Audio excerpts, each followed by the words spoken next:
Hello food lovers, welcome to our channel. నేను మీ రాణి Eramsetti. Friends, ఈరోజు tea time snacks recipe చేసి చూపించబోతున్నానండి. చాలా చాలా కమ్మటి రెసిపీ.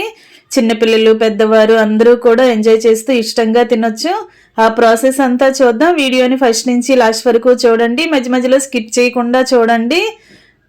ఎప్పుడూ చేసుకునే ప్రాసెస్ కాకుండా కొంచెం డిఫరెంట్గా అనిపిస్తుంది. మీ అందరికీ కూడా చాలా ఇంట్రెస్టింగ్గా ఉంటుందండి.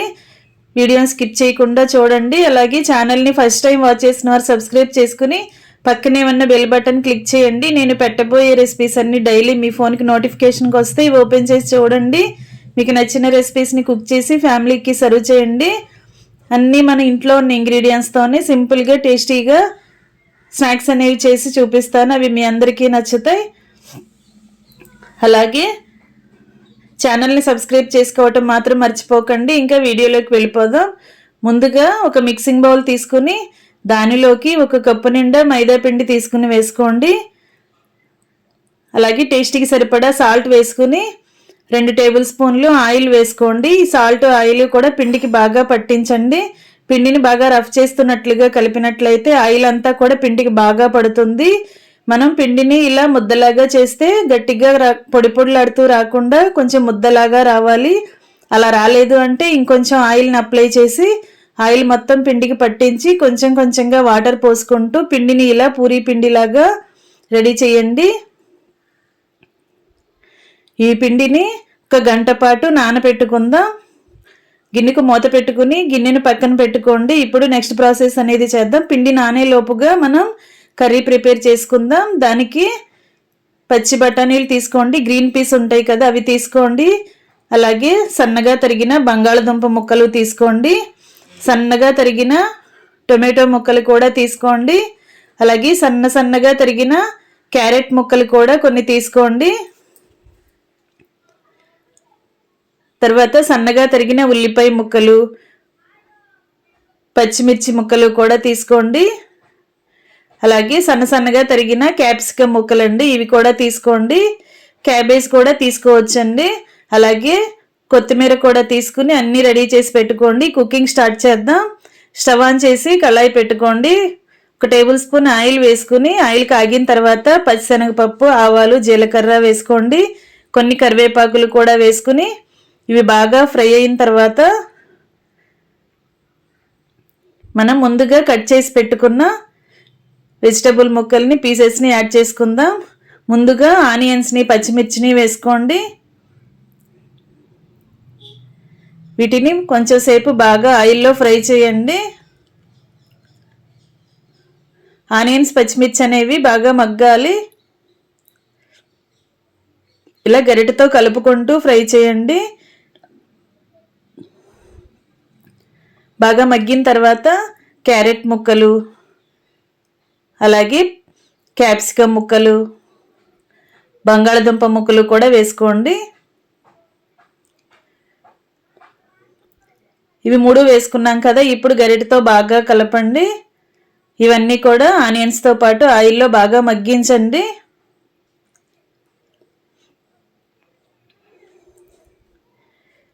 ఇప్పుడు 1 టీ స్పూన్ సాల్ట్ వేసుకున్నట్లయితే సాల్ట్ అంతా కూడా కర్రీలో కలిసి వెజిటబుల్స్ నుంచి ఆయిల్ అనేది, వాటర్ అనేది రిలీజ్ అవుతూ ఉంటుంది. చిటికెడు పసుపు కూడా వేసుకుని ముక్కలన్నీ బాగా మగ్గించండి. సాల్ట్ వేసిన తర్వాత ముక్కలు బాగా మగ్గుతాయి. ఇప్పుడు ముందుగా కడిగి పెట్టుకున్న గ్రీన్ పీస్ని అలా వేసుకోండి. ఇవన్నీ కూడా ఆయిల్లో బాగా కలిసేంత వరకు గరిటెతో కలుపుకుంటూ మగ్గించండి.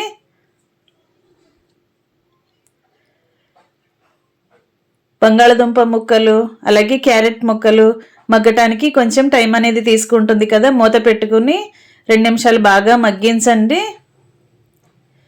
మధ్య మధ్యలో మూత తీసుకుని చూసుకుంటూ ముక్కల నుంచి వాటర్ అనేవి మొత్తం ఎగిరిపోయి ఆయిల్ రిలీజ్ అయ్యేంత వరకు మగ్గించండి. ఎప్పటికప్పుడు ఇలా కలుపుకుంటూ మగ్గిస్తే ముక్కలన్నీ ఈవెన్గా మగ్గుతాయి. ఇప్పుడు సన్నగా కట్ చేసి పెట్టుకున్న టొమాటో ముక్కలన్నీ కూడా అలా కళాయిలో ముక్కలతో పాటు యాడ్ చేసి అవి కూడా బాగా కలుపుకుంటూ ఉడికించండి.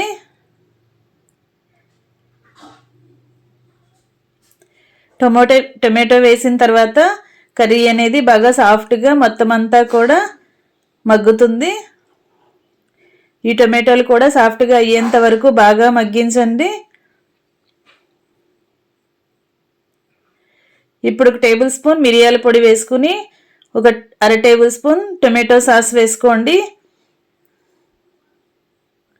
ఇవి రెండు కూడా ముక్కల్లో కలిసేంత వరకు బాగా కలుపుకుంటూ ఉడికించండి.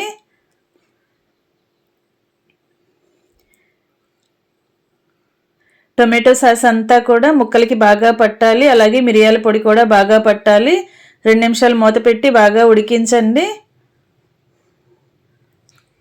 మనం వేసిన సాస్ అంతా కూడా ముక్కలకి బాగా పడుతుంది. ఇప్పుడు 1 teaspoon garam masala add చేసుకుని మొత్తం అంతా కూడా బాగా కలపండి. కొంచెంగా ధనియాల పొడి, జీలకర్ర పొడి కూడా వేసుకుని ఇవన్నీ కూడా బాగా కలిపిన తర్వాత కట్ చేసి పెట్టుకున్న కొత్తిమీరను కూడా అలా యాడ్ చేయండి. కారం అనేది నేనేమి యాడ్ చేయలేదండి. మనం వేసిన పచ్చిమిర్చి ఘాటుకి కానీ, మసాలా పౌడర్స్కి కానీ, మిరియాల పొడికి కానీ ఈ కర్రీ అనేది చాలా చాలా స్పైసీగా ఉంటుంది. ఇంకా స్టవ్ ఆఫ్ చేసుకుని కర్రీని పక్కన పెట్టేసుకోండి. ఇప్పుడు ముందుగా మనం నానబెట్టుకున్న మైదా పిండిని చూద్దాం. బాగా సాఫ్ట్గా నానింది కదా. ఇప్పుడు దీనిని చిన్న చిన్నగా ముద్దల్లాగా విడివిడిగా తీసుకోండి. ఇప్పుడు పూరీ పీటకి పొడిపిండిని అప్లై చేసి మనం చేసి పెట్టుకున్న మైదా పిండి బాల్స్తో చపాతీలు చేద్దాం. ఫ్రెండ్స్, ఛానల్ని ఫస్ట్ టైం వాచ్ చేసిన వారు సబ్స్క్రైబ్ చేసుకుని పక్కనే ఉన్న బెల్ బటన్ క్లిక్ చేయండి. నేను పెట్టబోయే రెసిపీస్ అన్నీ డైలీ మీ ఫోన్కి నోటిఫికేషన్కి వస్తాయండి. ఓపెన్ చేసి చూడండి. ఇలా చపాతీని బాగా చేసుకున్న తర్వాత, వీలైనంత పలుచగా చేసుకున్న తర్వాత దీనిని పక్కన పెట్టుకోండి. ఇదే విధంగా మిగిలిన వాటితో కూడా చపాతీలను చేసుకుని అన్నీ కూడా పక్కన పెట్టుకోండి. మొత్తం అన్ని చపాతీలు ఒకేసారి చేసి పెట్టుకోండి. చేసి పక్కన పెట్టుకున్న తర్వాత నెక్స్ట్ ప్రాసెస్ అనేది చూద్దాం. వీటిని కూడా ఇదే విధంగా చేసుకుందాం. చపాతీలు చేసుకోవటం కంప్లీట్ అయిన తర్వాత స్టవ్ ఆన్ చేసి పెనం పెట్టుకోండి. దోశ పెనం పెట్టుకుని మనం చేసి పెట్టుకున్న చపాతీలని అలా పెనం మీద వేసుకుని ఫ్లేమ్ సిమ్లో పెట్టుకోండి. హై ఫ్లేమ్లో అస్సలు కాల్చొద్దండి. ఒకవైపున బాగా కాలిన తర్వాత వెనుక వైపు కూడా టర్న్ చేసుకుని కాల్చుకోండి. ఇదే విధంగా మిగిలిన చపాతీలన్నీ కూడా లైట్గా కాల్చి తీసుకోండి. ఎక్కువగా కాల్చామంటే అవి పెలుసుగా విరిగిపోతూ ఉంటాయండి. కొంచెంగా ఇలా కాల్చి అలా తీసేసుకోండి. ఇవన్నీ కూడా కాల్చి పక్కన పెట్టుకున్నాం కదా. ఇప్పుడు మనం దాని చుట్టూ చపాతీ చుట్టూ ఉన్న అంచులని కట్ చేసుకుని మనకి కావలసిన షేప్లో షీట్ని రెడీ చేసుకుందాం. చపాతీ షీట్ని రెడీ చేసుకుందాం. ఇలా నేను వీడియోలో చూపిస్తున్న విధంగా అంచులని 4 వైపులా కూడా కట్ చేసుకోండి.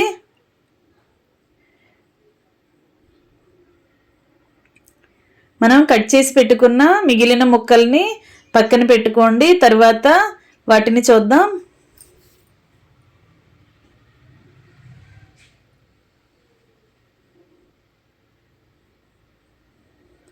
ఇలా నేను చూపించిన విధంగా షీట్లని రెడీ చేసుకోండి.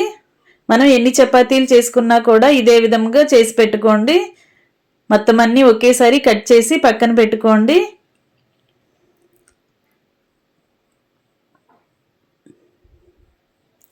ఇప్పుడు ఒక్కొక్క షీట్ని తీసుకుని ప్రాసెస్ అనేది స్టార్ట్ చేద్దాం. ముందుగా ఒక గిన్నెలోకి 1 టేబుల్ స్పూన్ మైదా పిండి వేసుకుని కొంచెంగా వాటర్ పోసుకుని దీనిని లిక్విడ్ లాగా తయారు చేయండి. ఇలా మెత్తని పేస్ట్ లాగా చేయండి. చిక్కగా ఉండాలి.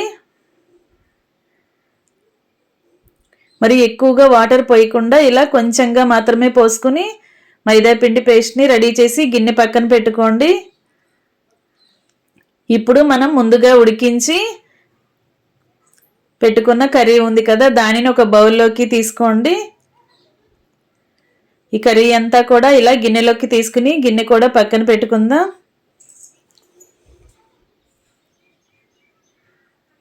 ఇప్పుడు మనం తీసుకున్న చపాతీ షీట్లోకి కర్రీని పెట్టండి. ఇలా కొంచెం కొంచెంగా కర్రీని తీసుకుంటూ ఇలా షీట్ మధ్యలో పెట్టుకోండి.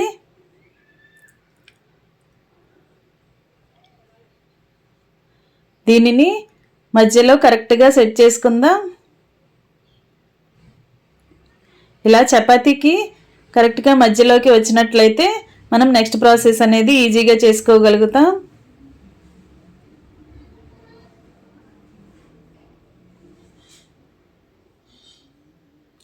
ఇప్పుడు మనం ముందుగా కలిపి పెట్టుకున్న మైదా పిండి పేస్ట్ని అలా చపాతీ అంచులకి 4 వైపులా కూడా అప్లై చేయండి.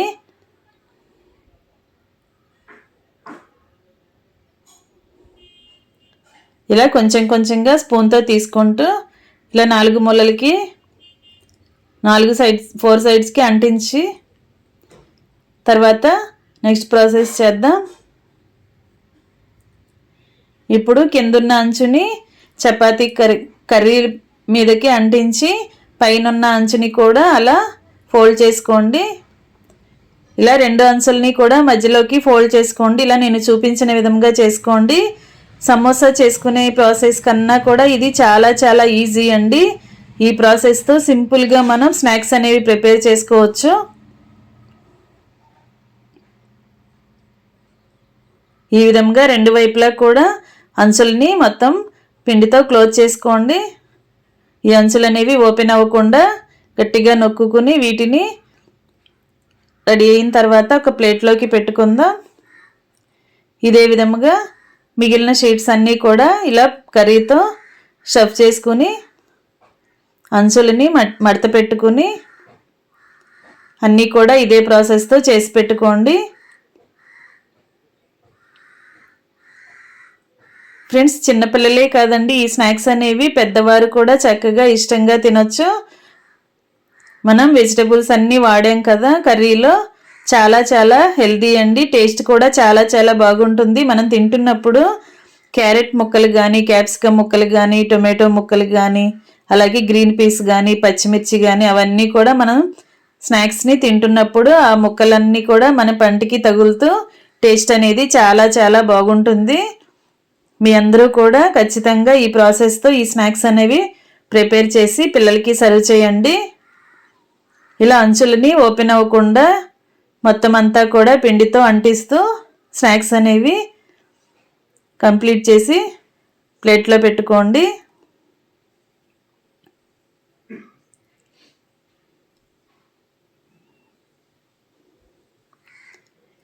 అంచులు అనేవి ఓపెన్ అవ్వకుండా పెట్టుకోవాలి.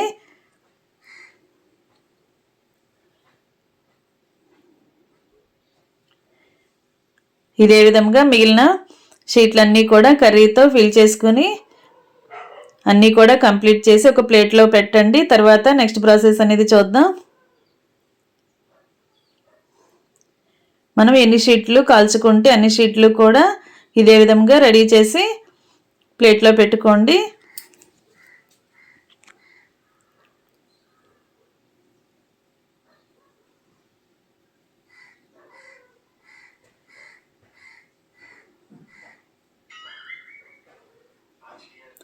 ఇప్పుడు స్టవ్ ఆన్ చేసి కళాయి పెట్టుకుని డీప్ ఫ్రైకి సరిపడా ఆయిల్ పోసుకుందాం. చేసి పెట్టుకున్న స్నాక్స్ అనేవి ఎక్కడైనా ఓపెన్ అయినట్లుంటే మరలా మైదా పిండితో అంటిస్తే చక్కగా అంటుకుపోతాయండి. డీప్ ఫ్రై చేస్తున్నప్పుడు కర్రీ అనేది బయటికి రాకుండా చక్కగా డీప్ ఫ్రై చేసుకోవచ్చు. ఎక్కడైనా ఓపెన్ అనేది ఉంటే లోపల ఉన్న కర్రీ అనేది ఆయిల్లోకి వచ్చేసి ఆయిల్ అంతా కూడా కలిసిపోతుంది. జాగ్రత్తగా ప్రిపేర్ చేసుకుని డీప్ ఫ్రై చేసుకోండి. ఒకవైపున ఫ్రై అయిన తర్వాత వెనక వైపు కూడా ఫ్రై చేసుకుని ఆయిల్ నుండి తీసేసుకోండి. ఇదే విధంగా మిగిలినవన్నీ కూడా డీప్ ఫ్రై చేసుకుని స్టవ్ ఆఫ్ చేసుకుందాం. ఇంకా రెడీ అయిపోయాయండి టీ టైమ్ స్నాక్స్ రెసిపీ. చాలా చాలా హెల్తీగా టేస్టీగా తినే రెసిపీ. పిల్లల నుంచి పెద్దవారి వరకు అందరూ ఇష్టంగా తినొచ్చు. Evening snacks recipe. పిల్లలు స్కూల్ నుంచి వచ్చేసరికి ఇలా చేసి పెట్టండి, చాలా ఇష్టంగా తింటారు. మనం చపాతీలను కట్ చేసిన తర్వాత చివరనున్న ముక్కలన్నీ కూడా ఇలా ఆయిల్లో డీప్ ఫ్రై చేసుకుని వాటిని కూడా పిల్లలకి సర్వ్ చేయొచ్చండి. చాలా క్రిస్పీగా కరకరలాడుతూ చాలా చాలా బాగుంటాయి. ఇవన్నీ కూడా ఒక బౌల్లోకి తీసుకుని చిటికెడు సాల్ట్, కారము ఇలా స్ప్రింకిల్ చేసుకోండి. ఇలా చల్లుకుని ఈ విధంగా పిల్లలకి సర్వ్ చేసామంటే చక్కగా స్పైసీగా ఇష్టంగా చాలా చాలా ఇష్టంగా తింటారు. వీడియో నచ్చినట్లయితే లైక్ చేయండి. మీ ఫ్రెండ్స్కి, ఫ్యామిలీ మెంబర్స్కి రెసిపీ షేర్ చేయండి. Thanks for watching. నేను మీ రాణి ఎర్రంశెట్టి.